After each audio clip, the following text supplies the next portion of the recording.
Sinceramente, eu acho que ninguém pode ter liberdade total de nomeação. Isso não existe. Né? Não estou falando do presidente Lula, por favor. Né? Eu estou dizendo de qualquer presidente.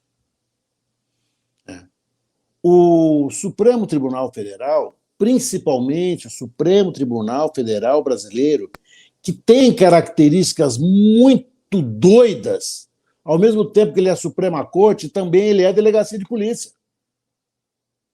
Ele vive essas dicotomias diariamente. Nós assistimos hoje um julgamento de primeira instância no Supremo Tribunal Federal. Ora, o ministro, aquele que for nomeado, e é uma situação muito curiosa, Conde.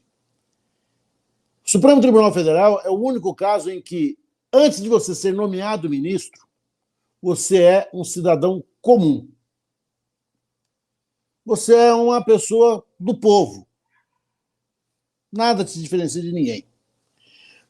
A partir do momento em que você é nomeado, que sai o seu nome publicado no Diário Oficial da União, dizendo que o Conde é ministro do Supremo Tribunal Federal, você se torna muito mais poderoso do que aquele que te nomeou. Ou seja, há um portal, há um lugar que você passa por ali e você só não se torna, para lembrar aquele personagem do Chico Anísio, o vampiro Bento Carneiro, imortífero. Porque o resto, tudo você passa a ser. Qual que é a menção ao Bento Carneiro? Como é que é? Que eu sou imortífero. Né? Eu sou imortífero. É verdade. É a única garantia que não se pode dar ao Supremo, olha, imortalidade. Porque o resto, ele tem todas as garantias. Todas. E é uma situação em que ele tem todo o país como jurisdicionado. Ele tem 220 milhões de jurisdicionado. Ele atinge diretamente 220 milhões de pessoas. É essa a nossa última conta do IBGE, não foi? 220 alguma coisa? Não. A partir desse momento, ele passa a estar numa posição de evidente superioridade moral em relação a todo mundo, porque ele não pode ser demitido, destituído por aquele que o nomeou. Ele não pode ser demitido pelo Senado, embora teoricamente possa. Na verdade, isso nunca aconteceu e não vai acontecer. Prova disso é que é o Alexandre de Moraes, que não consegue, que os senadores, todos da extrema-direita, se juntam e não conseguem nada contra ele. Salvo o xingamento, o vozerio, tá, mas efetivamente nada. Se o Bolsonaro não perdesse a eleição, aí a gente ia ter problemas, né? Desculpa, sem querer te interromper. Será? Eu acho que ele tentaria, de alguma forma, se cooptar ao Supremo. Ele dificilmente conseguiria, certo, destituir ministros. É a história do si, é a história que não se escreve. Certo? Mas, por isso, eu acho que o presidente tem que ser, sim, submetido a uma pressão, que é uma pressão absolutamente legítima e democrática, no sentido de que quem você vai colocar lá. Eu acho que o momento agora, eu não tenho dúvida quanto a isso, é de uma mulher negra, sim. E te falo objetivamente por quê. Não se trata de você fazer um recorte étnico, não é isso. O que nós estamos dizendo, falando e colocando é o seguinte: nós vivemos num país em que mais de 50% das famílias são monoparentais. As mulheres são responsáveis por mais de 50% do sustento das famílias que compõem esse país.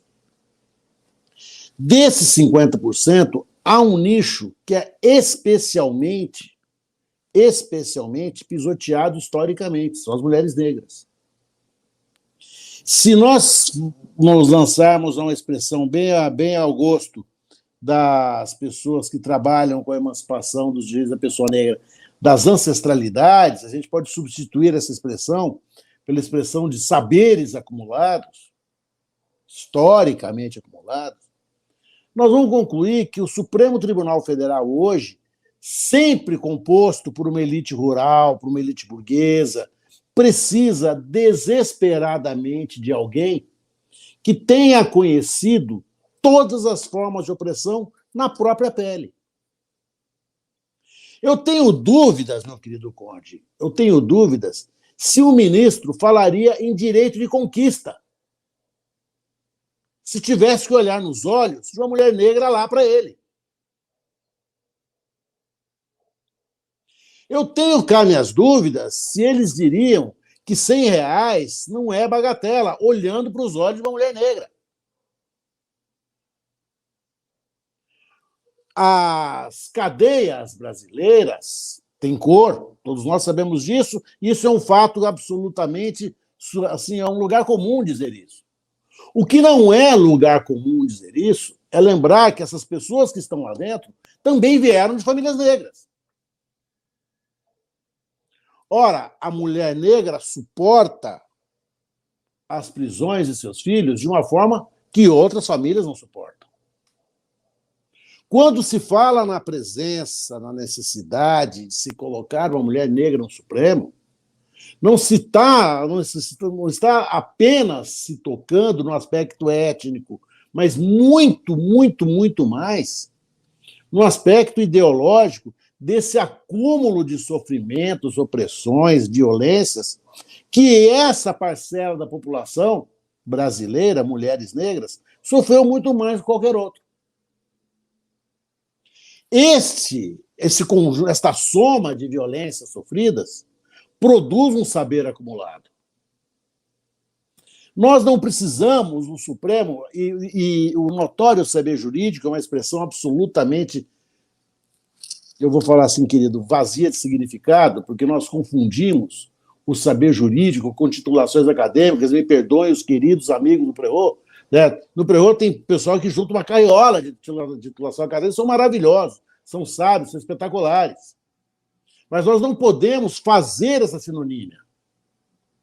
Saber jurídico é diferente da erudição jurídica. Saber jurídico é muito mais do que erudição. Ele transcende a erudição. Saber jurídico é aquela pessoa que consegue trazer a Constituição, da qual ela será guardiã, e é essa expressão que o Supremo usa, uma expressão maravilhosa, poética, metafórica, para dentro das casas das pessoas que mais necessitam da Constituição, que são as pessoas mais desprotegidas. Que é um processo que o Lula é muito sensível a isso. Ele próprio é isso. Né? Ele próprio é isso. As experiências do Lula com a justiça, todas elas foram terríveis. Se o Lula fizer um dia, se ele disser um dia tudo que ele deve pensar da justiça, nós não vamos gostar de ouvir. Por quê? Porque ele só foi preso. Ele foi preso como sindicalista, ele foi preso como líder político, ele foi perseguido como sindicalista. Ele viu amigos deles, e muitos amigos dele, muitos serem presos injustamente. Ficou preso quase 2 anos, absurdamente. Não. Nós não precisamos dizer para o Lula o que é injustiça. Eu acho que ninguém melhor do que ele sabe disso. Porque justiça ninguém vai definir.